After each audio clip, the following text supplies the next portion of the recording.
Halo semua, salam sejahtera Malaysia, tuan-tuan dan puan yang amat dihormati semua. Ini satu lagi isu hangat. Sekali lagi menyebutkan nama bekas Perdana Menteri Najib Razak yang kini menjalani hukuman penjara.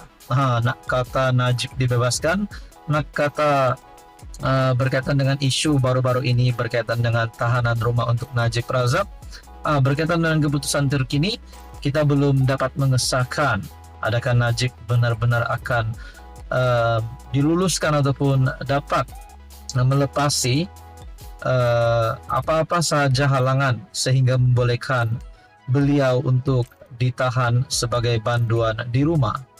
Nah, saudara-saudara, berkaitan dengan satu lagi isu ini yang menyebut nama bekas Perdana Menteri Najib Razak melalui satu artikel daripada Malaysia Kini, dan dikongsikan juga pengakuan besar Najib. Najib dakwa derma Arab untuk halang pembangkang guling kerajaan. Artikel pada 30 Mei 2024. Najib Razak berkata, dia pada mulanya menyimpan sebahagian daripada dana AS 681 juta yang didakwa dermah daripada kerajaan diraja Arab Saudi pada 2013 bagi menghalang cubaan pembangkang menggulingkan kerajaan. Nah, saudara-saudara, melalui artikel ini adalah pengakuan daripada bekas Perdana Menteri yang berkata pada mulanya dia menyimpan sebahagian daripada dana AS 681 juta dan dana ini yang didakwa derma daripada kerajaan diraja Arab Saudi pada 2013 dan derma ini digunakan bagi menghalang cubaan pembangkang menggulingkan kerajaan. Wow, ini pasti satu pengakuan Najib yang mengejutkan ramai kepimpinan politik di Malaysia. Bahkan di dalam artikel ini menyatakan perkara itu didedahkan oleh pegawai penyiasat SPRM Nur Aida Arifin yang membacakan petikan kenyataan Najib yang direkodkan SPRM pada 2018 semasa siasatan terhadap isu 1MDB selepas PRU ke-14. Nur Aida saksi ke-49. Pihak pendakwaan membacakan kenyataan Najib kepada SPRM berkaitan aliran dana itu kepada akaun bank tertuduh pada 2013. Ketika pemeriksaan balas timbalan pendakwa raya Ahmad Akram Garib di Mahkamah Tinggi KL. Kira-kira AS 620 juta dimasukkan dari akaun Najib ke akaun Bank Tenor Finance Corporation di Singapura pada tahun sama.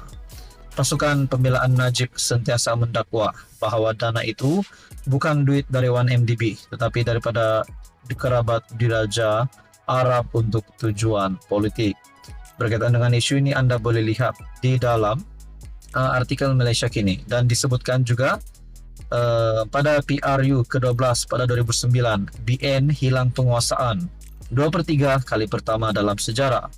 Anwar Ibrahim ketika itu ketua pembangkang mendakwa mempunyai sokongan cukup daripada anggota parlimen untuk menukar kerajaan. Nah, saudara-saudara, berkaitan dengan isu ini, apa komen Anda? Sekian saja, teruskan bersama di dalam channel ini. Halo semua, salam sejahtera Malaysia, tuan-tuan dan puan yang amat dihormati. Saudara-saudara, selepas kita dikejutkan dengan isu kontrak rundingan terus yang melibatkan suami kepada salah satu pemimpin Pakatan Harapan ataupun salah satu menteri di dalam Kabinet Kerajaan Perpaduan, yaitu suami kepada Hannah Yeoh, Menteri Belia dan Sukan. Dan ini menimbulkan banyak persoalan. Adakah pemimpin PH ataupun menteri di dalam Kabinet Kerajaan Perpaduan pimpinan Datuk Seri Anwar Ibrahim terlibat dengan perkara ataupun isu kontrak rundingan terus yang di mana perkara ini adalah satu pembawaan yang tidak bagus dan satu pembawaan yang negatif yang akan membolehkan memberikan kesan yang buruk kepada pimpinan kerajaan, kerana umum mengetahui antara kontrak tender terbuka dan juga rundingan terus, sudah pasti sekiranya antara pemimpin di dalam kerajaan perpaduan, keluarga pemimpin ataupun menteri di dalam kabinet kerajaan yang terlibat dengan rundingan terus, sudah pasti ini akan membawa kepada satu pandangan yang negatif. Akhirnya saudara-saudara, berkaitan dengan isu ini, menurut Exco, projek DRT Selangor bukan melalui rundingan terus. Dan begitu juga saudara-saudara yang amat dihormati, tuan-tuan dan puan yang saya amat hormati semua, melalui satu kenyataan daripada Syahbudin Husin ataupun syahbudin.com, MB Selangor sedia dedah butiran lengkap kontrak kepada suami menteri. Menteri Besar Selangor Amiruddin Syahri berkata, kerajaan negeri sedia mendedahkan butiran penuh pelantikan Asia Mobility Technologies Sdn Bhd untuk perkhidmatan pengangkutan awam perbatuan pertama dan terakhir di negeri itu. Persoalan timbul mengenai kemungkinan layanan keutamaan dan konflik kepentingan susulan pendedahan Asia Mobility antara dua syarikat diberikan projek rintis Demand Responsive Transit ataupun DRT tanpa melalui tender terbuka. Ketua Pegawai Eksekutif syarikat itu, M. Rama Chandran, berkahwin dengan Menteri Belia dan Sukan Hanayo. Semalam, Pusat Memerangi Rasuah dan Kronisme C4 menggesa Kerajaan Selangor mendedahkan butiran lengkap pelantikan Asia Mobility dan Amiruddin bersetuju dengan gesaan itu. Kami sanggup lakukannya, katanya dalam sidang media ketika ditanya berhubung gesaan C4. Kami tiada masalah berbuat demikian kerana kami ada kebebasan maklumat. Amiruddin berkata, kerajaan negeri terbuka untuk menyediakan minit mesyuarat membabitkan agensi pengangkutan awam darat ataupun APAD. Katanya, dua syarikat itu hanya sebahagian daripada proses pembuktian konsep POC Bus on Demand selama 9 bulan.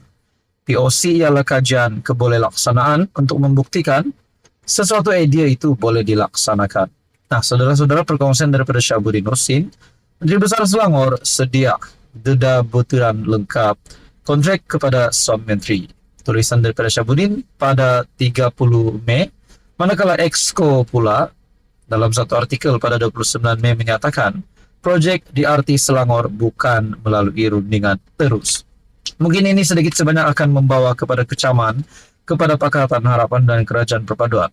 Tapi pada akhirnya lain pula yang berlaku. Kita dapat lihat ini adalah satu penafian bahawa perkara ini ataupun isu kontrak ini yang didakwa secara rundingan terus akhirnya dinafikan. Jadi saudara-saudara, berkaitan dengan isu ini, apa komen Anda? Sekian saja, teruskan bersama di dalam channel ini.